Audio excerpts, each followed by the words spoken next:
प्रधानमंत्री नरेंद्र मोदी सीधे पूछ रहे हैं, छत्तीसगढ़ के मुख्यमंत्री ये बताएं कि सट्टे का खेल खेलने वालों से उनका क्या लेना देना है।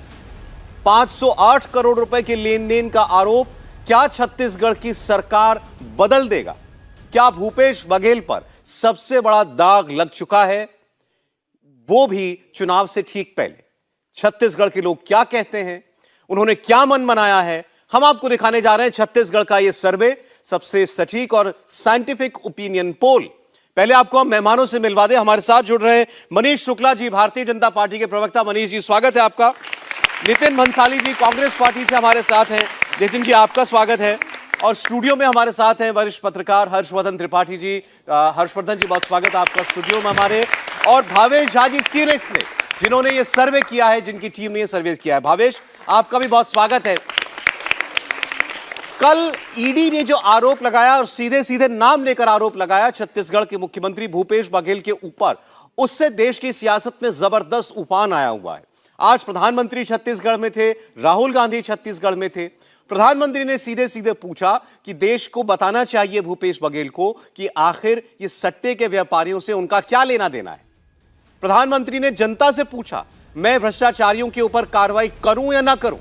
आपने मुझे कुर्सी पर इसीलिए तो बैठाया है।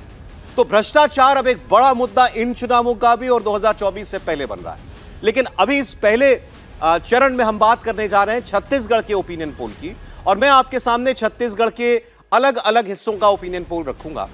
छत्तीसगढ़ का जो हमने पिछला ओपिनियन पोल किया था, मैं उसकी भी तस्वीर आपके सामने एक बार रख देता हूं, ताकि आपको एक अंदाजा रहे कि अभी तक का ट्रेंड जो है वो क्या बता रहा है। तो 2018 के परिणाम और पिछला ओपिनियन पोल जो हमने किया था कुछ रोज पहले, वो आपकी स्क्रीन पर इस वक्त है। 2018 में याद कीजिएगा, कांग्रेस पार्टी को 68 सीटें मिली थी, 15 सीटें केवल भारतीय जनता पार्टी जीत पाई थी। और अब से 15 दिन पहले का ओपिनियन पोल ये बता रहा था कि कांग्रेस पार्टी अभी भी सरकार बनाती हुई दिखाई दे रही थी। 15 रोज पहले तक कांग्रेस पार्टी को 50 सीटें, भारतीय जनता पार्टी को 38 सीटें मिलती हुई दिखाई दे रही थी। लेकिन अब ये नया और फाइनल ओपिनियन पोल क्या इशारा करता है, इसकी हम बात करेंगे। और भावेश से सबसे पहले ये जानना चाहते हैं, तो ये कल का जो ये मुद्दा उठा है, क्या इस ओपिनियन पोल में कोई रिफ्लेक्शन है, या कल तक आपकी टीम अपना काम पूरा कर चुकी थी जब तक ये मुद्दा आया सामने?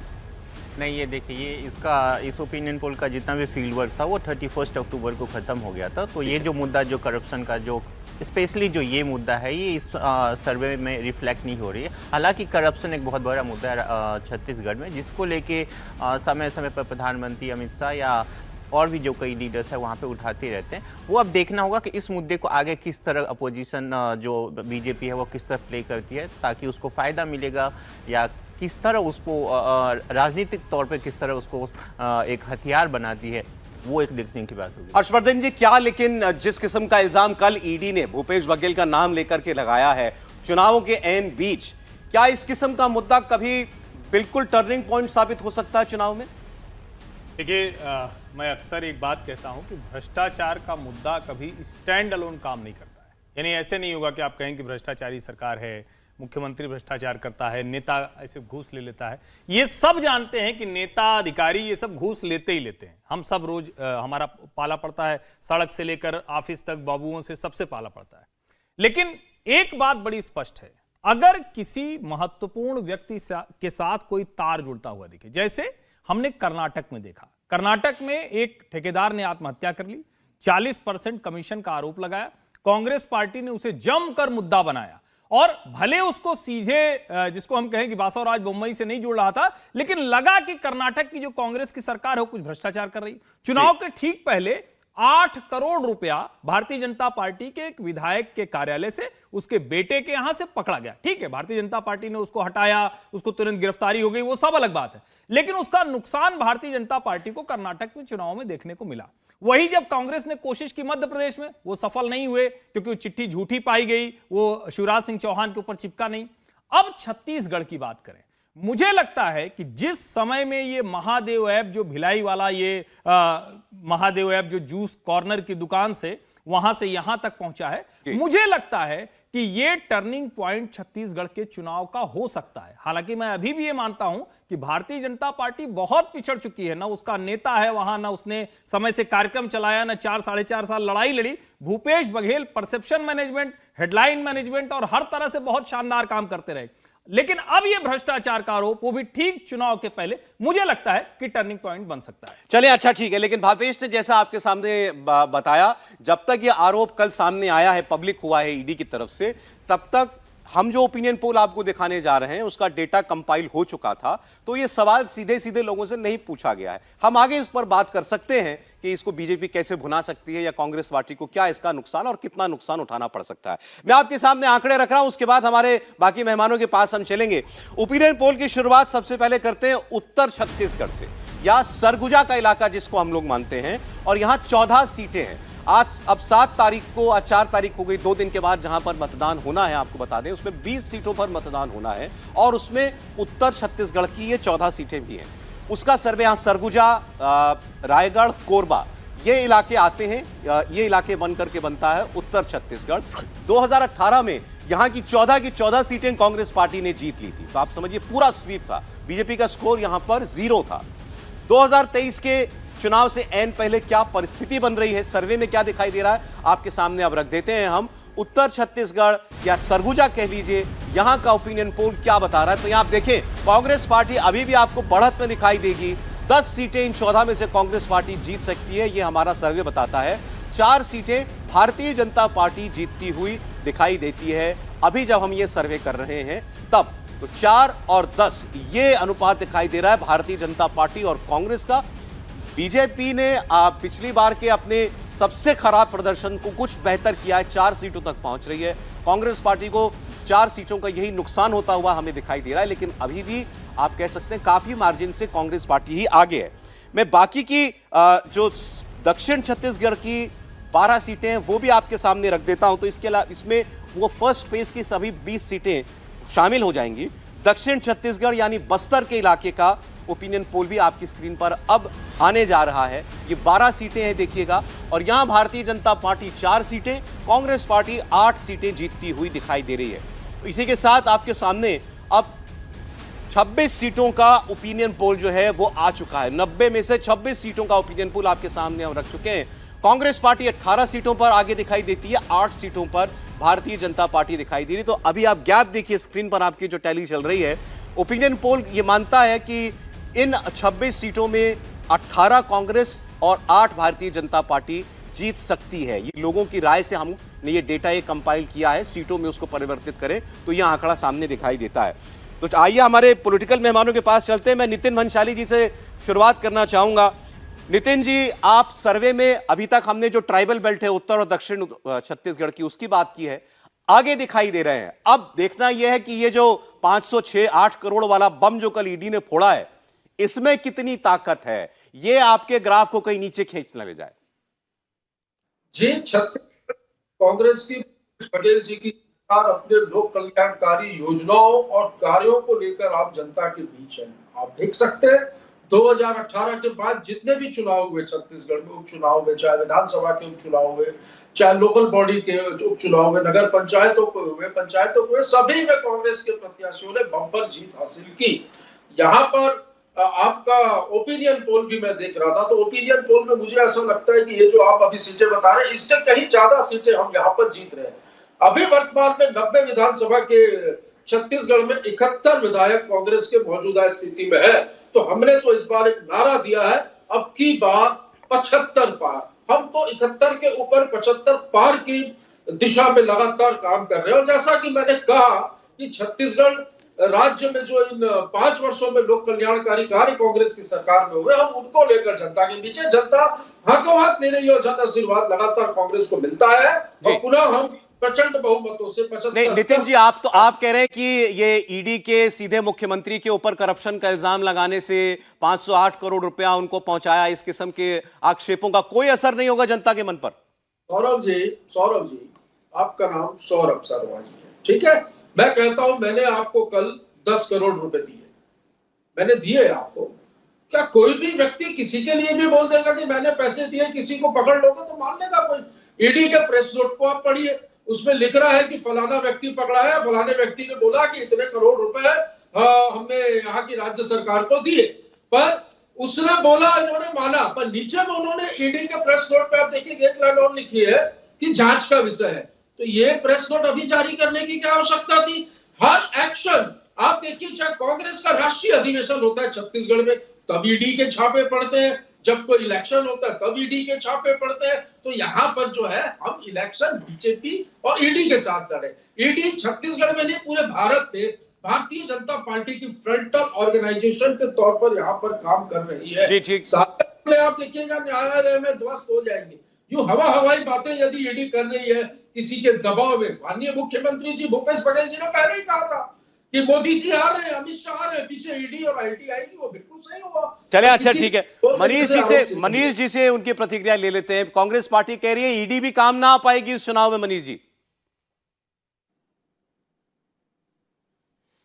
देखिए सौरभ जी, 2018 में छत्तीसगढ़ की जनता ने कांग्रेस को बहुमत दिया था विकास के लिए, और तमाम जो इन्होंने वादे किए थे उसके फेर में पड़कर छत्तीसगढ़ की जनता ने इनकी सरकार बनवाई थी। लेकिन 5 साल में हुआ क्या? तेंदू पत्ता के जो आदिवासी भाई हैं वो ठगे गए। पूरे छत्तीसगढ़ में भूपेश बघेल के संरक्षण में अपराध, नक्सलवाद और भ्रष्टाचार की फसल लहलाई। जिस तरीके से नक्सली घटनाएं सीमित हो गई थी, आज वो उग्र रूप से सामने है। अभी चुनाव के दौरान ही 3 हत्याएं हुई, आप लोगों ने दिखाया भी होगा, देखा भी होगा। जिस तरीके से छत्तीसगढ़ में यहाँ के दलित युवक नग्न परेड करते हैं और भूपेश बघेल के माथे पर सिकन नहीं आती है, तो ये कांग्रेस का चरित्र है। और जिस तरीके से यहाँ पीएससी में घोटाला होता है और कांग्रेस के चट्टो बट्टों के घरों में नौकरियाँ जाती हैं, और जब नौजवान जाता है भूपेश बघेल के पास तो वो कहते हैं कि आपने कंप्लेन नहीं किया। कितनी हल्की बात है, पीएससी का घोटाला सामने और मुख्यमंत्री कहते हैं कंप्लेन करो। और जब राहुल गांधी के हाल में वो कंप्लेन पकड़ाता है नौजवान, तो राहुल गांधी भी इधर उधर की बातें करके टरका देते हैं। मेरा स्पष्ट आरोप है इन सारे चीजों की तार सीधे और सीधे भूपेश बघेल के हाथ, भूपेश बघेल से जोड़ते हैं। अभी ईडी की बात आ रही थी, मेरे कांग्रेस के मित्र अगर केवल नितिन जी सुन लीजिए एक बार, आप फिर जवाब दे दीजिएगा। आपने बोला वो सुन रहे थे, हैंडल चेक कर ले 2003 का डेटा भाई। देखिए बीच में नहीं बोलिए नितिन जी, सुन लीजिए, ये सुन करके मैं आपके पास आ जाऊंगा। सौरभ जी मुझे पूरी उम्मीद है पूरी हो जाने दीजिए कि ये जो इंटरप्ट, बोलिए मनीष जी, ये जो इंटरप्ट कर रहे हैं मुझे पूरा अवसर आप देंगे सौरभ जी, मुझे पूरी उम्मीद है। देखिए ये बौखलाहट है, और ये केवल प्रवक्ता में ही नहीं, भूपेश बघेल की पूरी बॉडी लैंग्वेज पिछले 15 दिनों में, उनकी जो भाषा है, जिस तरह से भाषा की शुचिता टूटी है, उससे दिख रहा है कि 3 दिसंबर को छत्तीसगढ़ की जनता कांग्रेस और भूपेश बघेल की बोरिया बिस्तर बांधने वाली है। और मैं कहता हूं, देखिए छत्तीसगढ़ लगभग 3 भाग में बटा हुआ है। आदिवासी क्षेत्र है जिनका मुख्य काम तेंदू का पत्ता, दूसरा भाग है कृषि जो ग्रामीण इलाके हैं, और तीसरा है शहरी भाग। जिस रायपुर में, मैं तो यहाँ 1 महीने से मैं भी घूम रहा हूँ, इस रायपुर में अगर आपका ये कैमरा भी चला जाए और पूछ ले 5 साल में 1 ईंट रखी गई हो, तो सौरभ जी पूछ लीजिएगा। और इसी तरीके से तेंदू के पत्ते के जो आदिवासियों का मुख्य काम है, उनको जिस तरह से ठगा गया, जिस तरीके से उनके बोनस को मारा गया, जिस तरीके से जो चरण पादुका योजना भारतीय जनता पार्टी सरकार चलाया करती थी, उसको भूपेश बघेल ने समाप्त कर दिया। और जिसके नाते से तमाम जो आदिवासी महिलाएं हैं वो गैंग्रीन की शिकार हुई हैं। उनको साड़ी भी हमारी सरकार दिया करती थी। और झूठ का पुलिंदा लेकर राहुल गांधी आए हुए हैं। 2018 में इन्होंने कहा कि स्वास्थ्य बीमा के लिए 20 लाख देंगे, और 2023 में कहते हैं 10 लाख देंगे। ये प्रवक्ता बैठे आज बता के जाए इंडिया टीवी चैनल पर कि 2018 में जो 20 लाख देने को कहा था इन्होंने, कितने लोगों को दिया इन्होंने। चलिए अच्छा ठीक है, आप कह रहे हैं छत्तीसगढ़ में भ्रष्टाचार और कांग्रेस पार्टी ने जो अधूरे वादे हैं, और ये दोनों मुद्दे काफी है उनकी सरकार गिराने के लिए। किसकी गारंटी पर लोग भरोसा कर रहे हैं? लेकिन आप दोनों बड़े बड़े वादे कर रहे हैं छत्तीसगढ़ की जनता से। हमने सवाल पूछा कि आखिर आपको किसके वादों पर भरोसा है, किसकी गारंटी पर आप लोग भरोसा करते हैं। मैं सर्वे का नतीजा आपके सामने रख रहा हूं कि भारतीय जनता पार्टी और कांग्रेस के बीच जो वादों की बरसात हो रही है उसमें जनता किस पर भरोसा करती हुई दिखाई दे रही है। 46% लोगों ने जवाब दिया कि कांग्रेस पार्टी जो बातें हमारे सामने वादे कर रही है हमको लगता है कि ये विश्वसनीय है।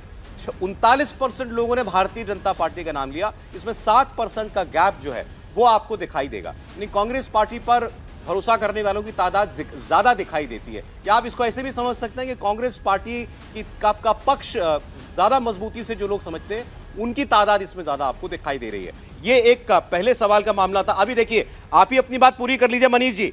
मैंने तो सर्वे का नतीजा दिखाया है, 46% लोग मानते हैं कांग्रेस पार्टी जो कह रही है हमको देगी, हमको लगता है वादा पूरा करेगी। 39% आपके लिए कहते हैं। देखिए सौरभ जी, अभी आपने ही बताया कि कल का दिन आपके सर्वे में शामिल नहीं था जी। और कल ही देश के गृह मंत्री जी ने भारतीय जनता पार्टी का घोषणा पत्र जारी किया है और हम धान किसानों को 3100 रुपये देने जा रहे हैं।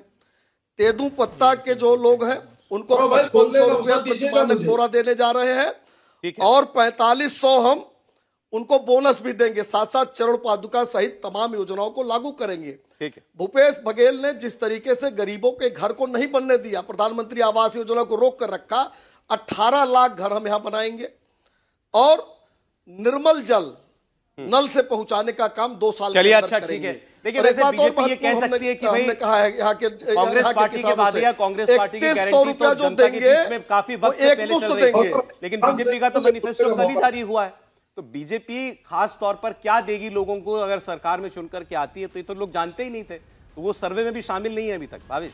नहीं, बिल्कुल नहीं है। ये मैनिफेस्टो कल ही अनाउंस हुआ है, लेकिन कमो बेस मेरे ख्याल से वहाँ के लोकल लीडर्स इस तरह की प्रोमिसेस लोकल लेवल पे जो अपने रैलीज है उसमें करते आए। देखिए, आप 2018 के चुनाव को देखेंगे तो कांग्रेस के लिए जो 2 बड़े घोषणा थी वो गेम चेंजर हुई थी, जिसमें एक जो पैडी पे जो MSP था जो 2100 से 2500 किया था और दूसरा जो लोन माफ का था, ये दोनों बहुत गेम चेंजर थे। बीजेपी इन्हीं दोनों चीज़ों को लेकर फिर से एक बार आगे निकलने की कोशिश की। अभी हमने बस्तर और सरगुजा रीजन की बात की। सरगुजा के लिए बीजेपी ने एक अलग से मैनिफेस्टो जारी किया, कुछ अलग से घोषणाएं, उसका कुछ प्रभाव आपको याद होगा कि सरगुजा में जो बहुत सारे हिंदी भाषी क्षेत्र के लोग भी रहते हैं और बीजेपी चूंकि वहां पे पिछली बार 0 सीट जीती थी, तो वो सब बहुत सारे मुद्दे जिसमें बीजेपी वहां पे आप देखेगा कि 0 से लेकर 4 सीटें तक पहुंचती हुई दिख रही है। अच्छा, देखिए, चुनावों के अंदर आप बार बार आप देखते हैं राहुल गांधी आते हैं तो बात करते हैं ओबीसी की। इस बार प्रधानमंत्री भी ओबीसी की बात करते हुए दिखाई दे रहे हैं। तो पहले मैं आपको दिखाता हूं जनता के बीच ये ओबीसी का मुद्दा या जातिगत जनगणना का मुद्दा जो है वो कितना चल रहा है। क्या वो इसको एक सही मुद्दा मानते हैं या केवल चुनावी बात मानते हैं कि नेता आते हैं चुनाव में कुछ भी बोलते हैं, कुछ भी वादा करते हैं? उसका सर्वे का नतीजा आपके सामने। 50% लोग मानते हैं कि नहीं, कि मुद्दा तो ठीक है, अगर नेता इसकी बात कर रहे हैं तो ये होनी चाहिए। 38% लोग छत्तीसगढ़ की जनता में से मानते हैं कि ये केवल हवा हवाई बातें हैं, चुनाव में कहने के लिए हैं, इसका आम लोगों की जिंदगी पर कोई असर नहीं पड़ने जा रहा। अब मैं आपको प्रधानमंत्री की बात सुनाता हूं। राहुल गांधी हमेशा ये कहते हैं कि इस सरकार में या मोदी सरकार में ओबीसी का ख्याल नहीं रखा जाता, ओबीसी हाशिए के ऊपर है और हम जब भी सत्ता में आएंगे हम पूरे देश के अंदर जातिगत जनगणना कराएंगे। आज प्रधानमंत्री नरेंद्र मोदी ने छत्तीसगढ़ की जनता के सामने ही कहा कि मैं खुद ओबीसी हूं, इस देश का प्रधानमंत्री ओबीसी है, मैं गरीब घर से आता हूं, यही मेरा दोष है और ये कांग्रेस पार्टी मुझे गाली देती। इतना ही नहीं, ये बात तो प्रधानमंत्री ने कल भी कही थी। आज उन्होंने इसे सीधे सीधे छत्तीसगढ़ के अंदर एक प्रभावशाली तादाद रखने वाली एक जाति के साथ जोड़ दिया। दरअसल 12% जिसकी आबादी छत्तीसगढ़ के अंदर है वो साहू समाज है और गुजरात में जिस वर्ग से प्रधानमंत्री नरेंद्र मोदी आते हैं वो यही साहू समाज है, यानी वो गुजरात से जब छत्तीसगढ़ आता है तो वो साहू हो जाता है। तो आज प्रधानमंत्री ने राहुल गांधी का नाम लिए बगैर कहा कि ये पूरे साहू समाज को गाली क्यों दे रहे हैं। सुनिए नरेंद्र मोदी की बात।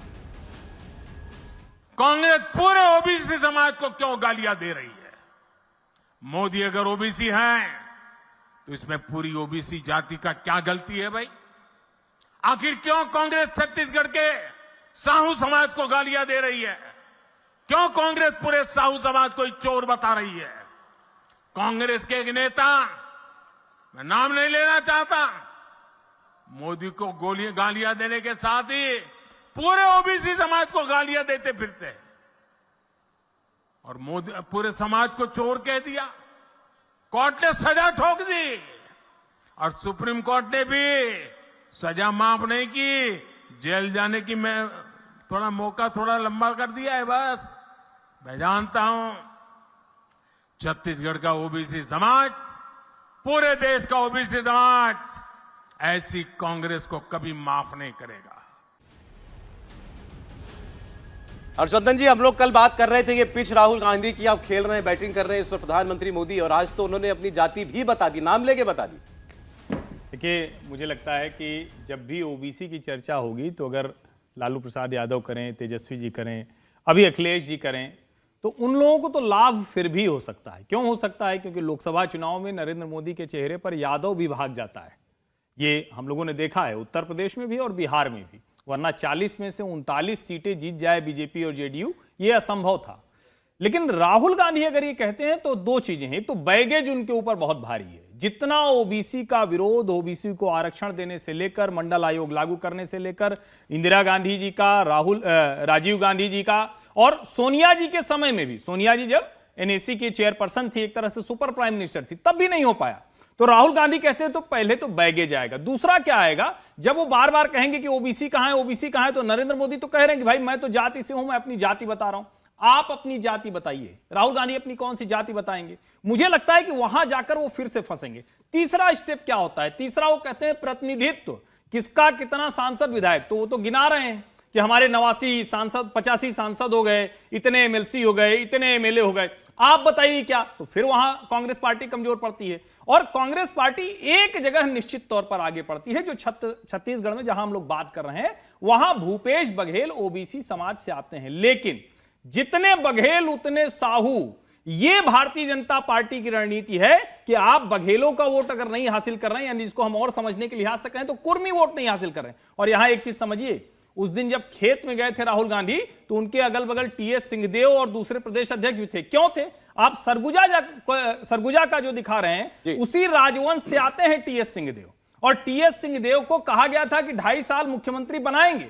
कमाल की बात है, कांग्रेस पार्टी ने अपने प्रचार में से भूपेश बघेल को निकाल दिया है। तो कहीं न कहीं कुछ आशंका है कि एक तो ओबीसी वाला मसला है, दूसरा जो दूसरे वोट हैं कहीं वो छिटक न जाए, वो भी एक बड़ी वजह है। चलिए, अच्छा ठीक है। हालांकि राहुल गांधी ने भी उत्तर दिया है इस बात का। राहुल गांधी ने कहा कि मोदी जी तो कहते थे देश में केवल एक जाति है, वो है गरीब, तो आज फिर वो क्यों कह रहे हैं कि मैं खुद ओबीसी हूं?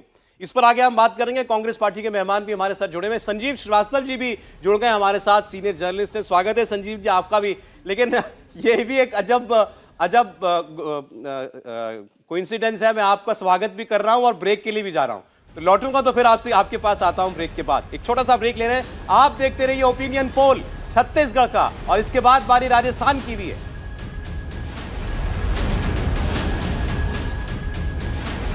स्वागत है दोस्तों आप सभी का। आप देख रहे हैं इंडिया टीवी CNX का ओपिनियन पोल। हम छत्तीसगढ़ का ओपिनियन पोल आपके सामने रख रहे हैं, और अब केवल एक केंद्रीय छत्तीसगढ़ की तस्वीर आपको बताना बाकी है। मेहमान भी हमारे साथ हैं, मनीष शुक्ला जी भारतीय जनता पार्टी से, नितिन भंसाली जी कांग्रेस पार्टी से, संजीव श्रीवास्तव जी, हर्षवर्धन त्रिपाठी जी, दो वरिष्ठ पत्रकार हमारे साथ हैं, भावेश झा जिन्होंने सर्वे किया CNX से, वो हमारे मेहमान हैं। मैं आपके सामने केंद्रीय छत्तीसगढ़ का आंकड़ा रखूं उससे पहले दो सवाल जिनके जवाब आपको जानने चाहिए। सवाल हमने छत्तीसगढ़ की जनता से किया था।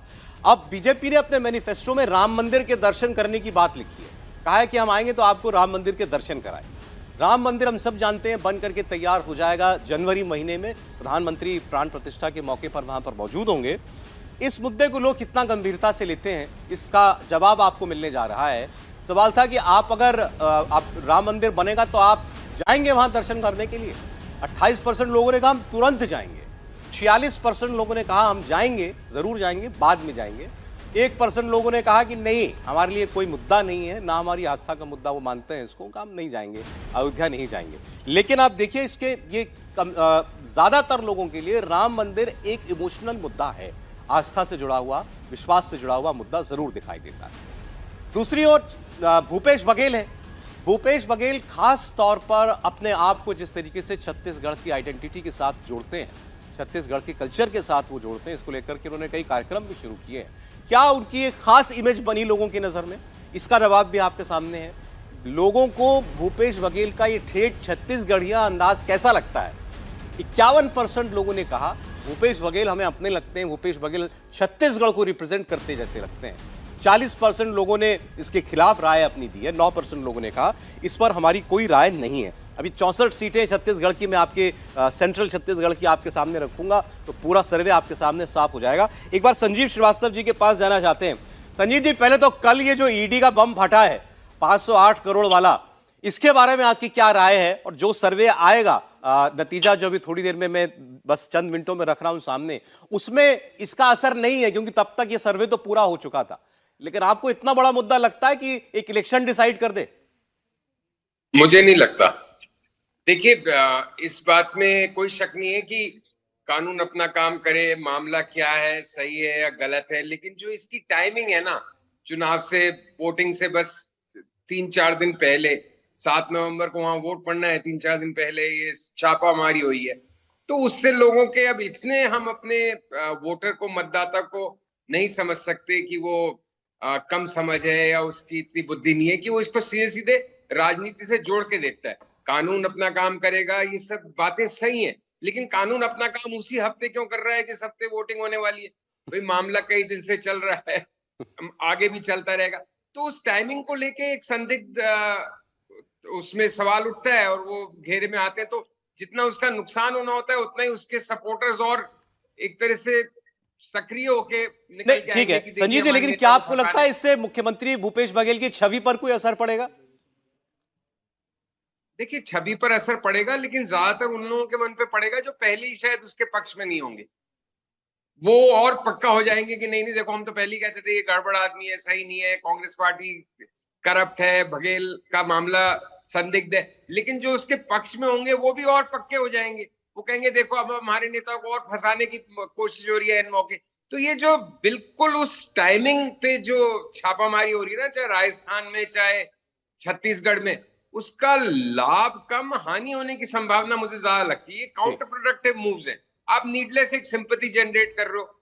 जो चुनाव जीत रहा है या जनता की नजर में आगे है, आप उसको अंडरडॉग और बना रहे हो उस समय उस पर छापेमारी करके, कि मतलब वो पहले ही जीत रहा है, उसको बेचारा बनाने की क्या जरूरत है? बेचारे के भी वोट मिलेंगे अब उसको।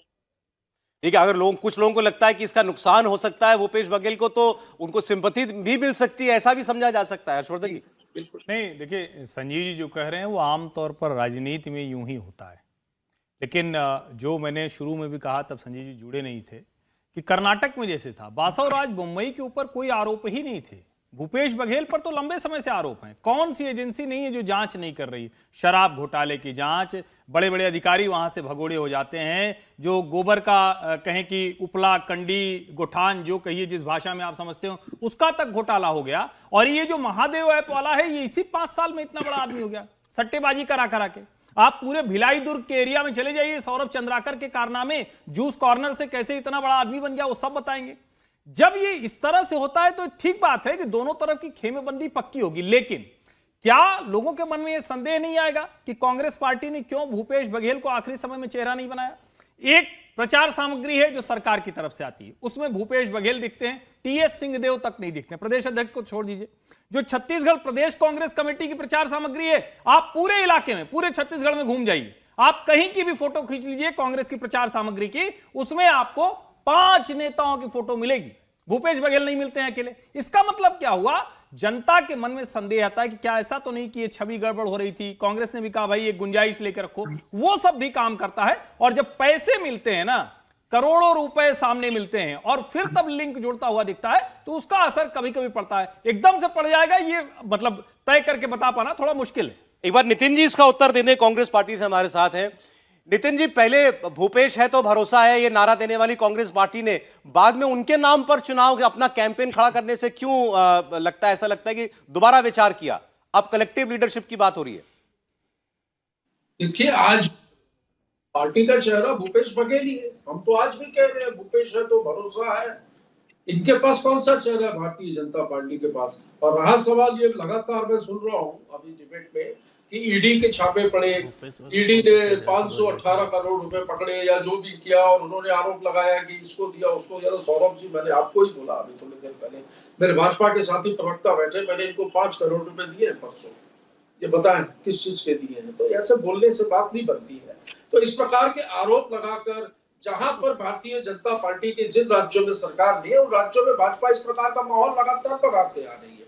और देखिए, लोकप्रिय जनप्रिय मुख्यमंत्री है और ओबीसी वर्ग से आते हैं। मैं तो अभी मोदी जी का भाषण सुना आज छत्तीसगढ़ में, वो कह रहे थे मैं ओबीसी हूँ।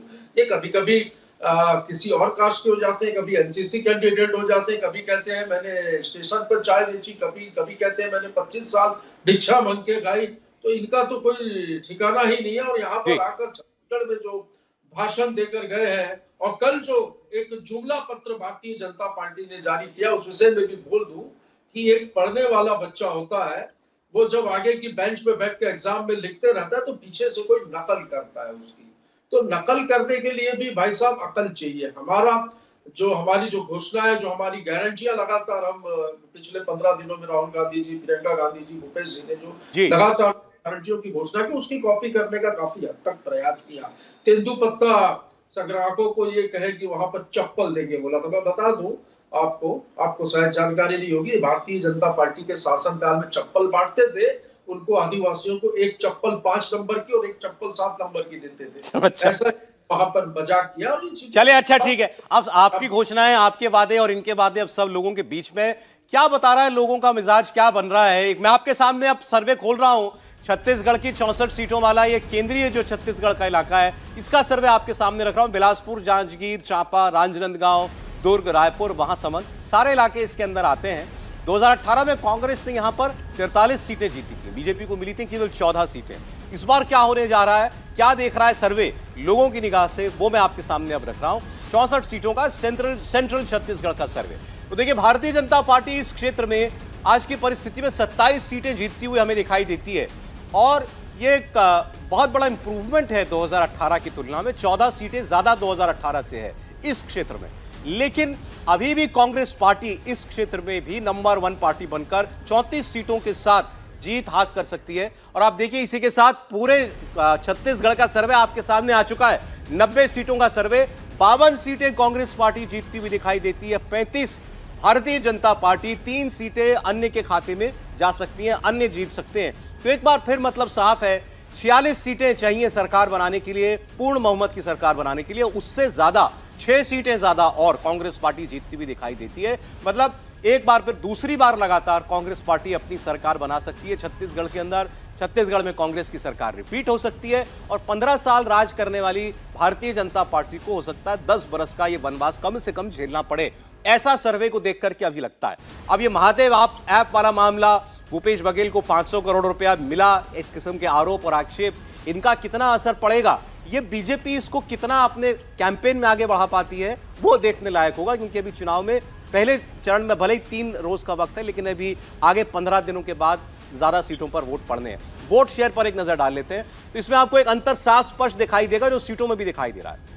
कांग्रेस पार्टी को 45% वोट मिलता हुआ दिखता है, बीजेपी को 41% वोट। 4% वोट का गैप जो है वो बीजेपी और कांग्रेस के बीच में है, और किसी भी चुनाव में ये अच्छा खासा गैप होता है, और वो आपको सीटों में भी रिफ्लेक्ट होता हुआ स्पष्ट तौर पर दिखाई देता है। ये भी देख लीजिए कि पहले और दूसरे ओपिनियन पोल के अंदर कितना अंतर आया है दोनों पार्टी की परफॉर्मेंस के बीच में। हमने 15 दिनों पहले आपको पहला ओपिनियन पोल दिखाया था, आज ये दूसरा ओपिनियन पोल हम आपको दिखा रहे हैं।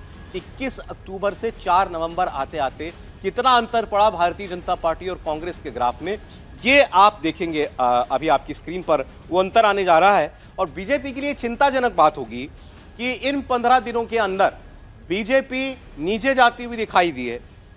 भारतीय जनता पार्टी जो उसको 3 सीटों का नुकसान होता हुआ दिखाई दिया है हमें इन 15 दिनों के अंदर और 2 सीटों का इजाफा कांग्रेस की टैली में हो रहा है, 1 सीट का इजाफा अन्य के खाते में होता हुआ दिखाई दे रहा है। तो ये आपके लिए मनीष जी, थोड़ी सर्वे तो बता रहा है चिंताजनक परिस्थिति है, फिर कहूंगा इसमें महादेव ऐप वाला मामला नहीं है इस सर्वे के अंदर, लेकिन अदरवाइज देखें तो आपका ट्रेंड जो है वो डाउनवर्ड है, नीचे की तरफ दिखाई दे रहा है। और एक बार फिर कांग्रेस की सरकार बन सकती है, ये सर्वे में लोगों की राय कैद हुई। देखिए सौरभ जी, हम लोग लोकतांत्रिक लोग हैं और सर्वे भी लोकतंत्र का एक हिस्सा है, इसलिए आपके आंकड़ों पर कोई सवाल नहीं है। लेकिन केवल महादेव ऐप ही हमारे सर्वे, आपके सर्वे में शामिल नहीं है, ऐसा नहीं है। इसके साथ साथ हमारा घोषणा पत्र भी शामिल नहीं है। जी बिल्कुल ठीक। और जिस पार्टी ने घोषणा पत्र जारी ही नहीं किया है, वो पार्टी आरोप लगा रही कि हमने नकल कर लिया। इसी से आप हमारे घोषणा पत्र की ताकत समझ सकते हैं कि हमारे घोषणा पत्र की जो ताकत है उससे कांग्रेस घबराई हुई है। कल इनके मुख्यमंत्री भी चिल्ला चिल्ला के कह रहे थे कि भाजपा ने नकल कर लिया। भैया, जब आपका घोषणा पत्र जारी ही नहीं हुआ तो किसकी नकल हमने कर लिया? देखिए, मैं दूसरी बात कहता हूं कि जो कल की घटना है ईडी की, ये सीरीज ऑफ करप्शन है। मुख्यमंत्री सचिवालय के अधिकारी और कर्मचारी पहले कोयला घोटाले में भी पकड़े गए और आज तक जमानत नहीं हुई है। कल जो आरोपी पकड़ा गया है और जो प्रवक्ता कांग्रेस के लगातार ये कह रहे हैं चैनल पर बैठ के कि सौरभ जी मैंने आपको 5 करोड़ दिया, भाजपा के प्रवक्ता को 5 करोड़ दिया, ऐसे नहीं प्रूफ होता। असीम दास के पास और उसके निशानदेही से 5 करोड़ 39 लाख नगद बरामद हुए हैं और वो व्यक्ति कह रहा है भूपेश बघेल शामिल हैं इस चोरी में। और इस चोरी में ही नहीं, छत्तीसगढ़ के नौजवानों की नौकरियां भी लूटी है, आदिवासियों के सपनों को तोड़ा है उन्होंने, और साथ ही साथ इस छत्तीसगढ़ में चावल घोटाला होता है और लालू के चारा घोटाला से प्रेरणा लेके गोबर घोटाला करती है कांग्रेस यहाँ। तो कोई क्षेत्र ऐसा नहीं है जहां घोटाले नहीं हुए हो। और कल की जो ईडी की कार्रवाई है वो मोहर है कि भूपेश सरकार भ्रष्ट है और मुख्यमंत्री शामिल है। और चलिए ठीक है, मैं पूरे विश्वास मैंने जैसे कहा ना, अब तो ये आपके ऊपर निर्भर करता है, खास तौर पर जो लोकल लीडरशिप है भारतीय जनता पार्टी की, कि इस मुद्दे को आप लोग जनता के बीच में कितना बड़ा मुद्दा बना पाते हैं। ठीक है, ईडी ने आरोप लगाया, आपके हाथ तो एक हथियार लग गया, इसका इस्तेमाल आप कैसे करते हैं तो आपके ऊपर। और ये कांग्रेस पार्टी को देखना होगा कि उसको डैमेज कैसे नहीं होता इस मामले का। बहरहाल हर सर्वे में एक सवाल जरूर होता है चेहरों को लेकर के कि आप क्या समझते हैं किसको मुख्यमंत्री बनना चाहिए, या आपकी नजर में कौन बेहतर मुख्यमंत्री का चेहरा साबित होगा।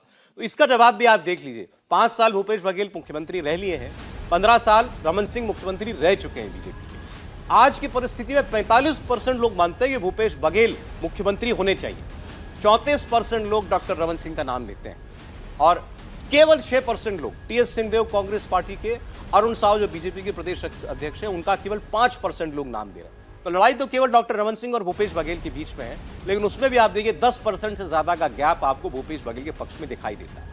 अब एक और रोचक सवाल पूछा गया इस सर्वे में कि छत्तीसगढ़ में भारतीय जनता पार्टी ने अपना कोई चेहरा प्रोजेक्ट नहीं किया, इसका फायदा किसको मिला, आप क्या समझते हैं?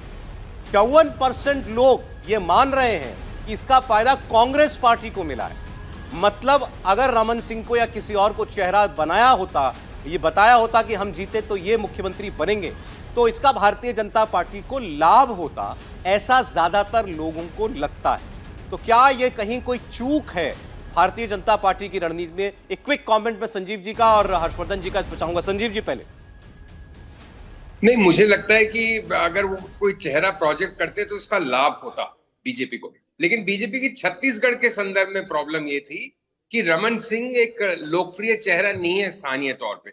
उनको उनके 15 साल के शासन के बाद जब वो हटे थे तो कई तरह के आरोप उनपे और मुख्यमंत्री कार्यालय के आला अधिकारियों पे लगे थे और उनकी छवि काफी धूमिल हो गई थी, अगर मैं अंडरस्टेटमेंट की तरह कहूं तो। फिर और दूसरा कोई वैकल्पिक चेहरा बीजेपी डेवलप नहीं कर पाई। जैसे आपका सर्वे बता रहा है कि सिर्फ 5% लोगों का मत जो प्रदेश अध्यक्ष है बीजेपी उनके फेवर में थी।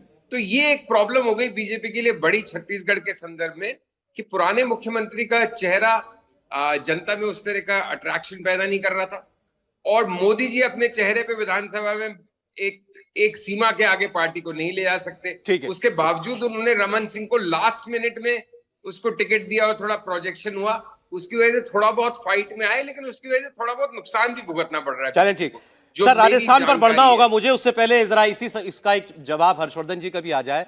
भारतीय जनता पार्टी को सर्वे के नतीजे ऐसा बताते हैं अगर कोई फेस दिया होता मुख्यमंत्री का तो फायदा होता। नहीं, निश्चित तौर पर। और मुझे लगता है कि सिर्फ छत्तीसगढ़ के लिए नहीं, किसी भी राज्य में भारतीय जनता पार्टी को स्ट्रांग लीडरशिप, जिसको हम कहते हैं ना कि लोकल लीडरशिप, स्थानीय चेहरा, वो देना ही चाहिए। दूसरा, छत्तीसगढ़ में भूपेश बघेल के सामने भारतीय जनता पार्टी लड़ती नहीं दिखी। इतने मुद्दे रहे, इतने बार लगा कि आंदोलन कर सकते हैं, वहां कहीं दिखी नहीं। रमन सिंह भी चुपचाप बैठ गए, 15 साल के बाद उनको जनता ने बुरी तरह से हराया। लेकिन आप नेता होते तो खुद खड़े होते। अंतिम समय में अमित शाह वहां जाकर उसको तेज करने की कोशिश करते हैं। यह आश्चर्य की बात है कि कोई पार्टी इतने समय तक क्यों शांत रही। वो परिणाम दिख रहा है ओपिनियन पोल में। चलें ठीक, मनीष जी, नितिन जी, आपका बहुत शुक्रिया हमारे साथ जुड़ने के लिए। छत्तीसगढ़ का सर्वे बता रहा है कांग्रेस पार्टी की दोबारा सरकार बन सकती है।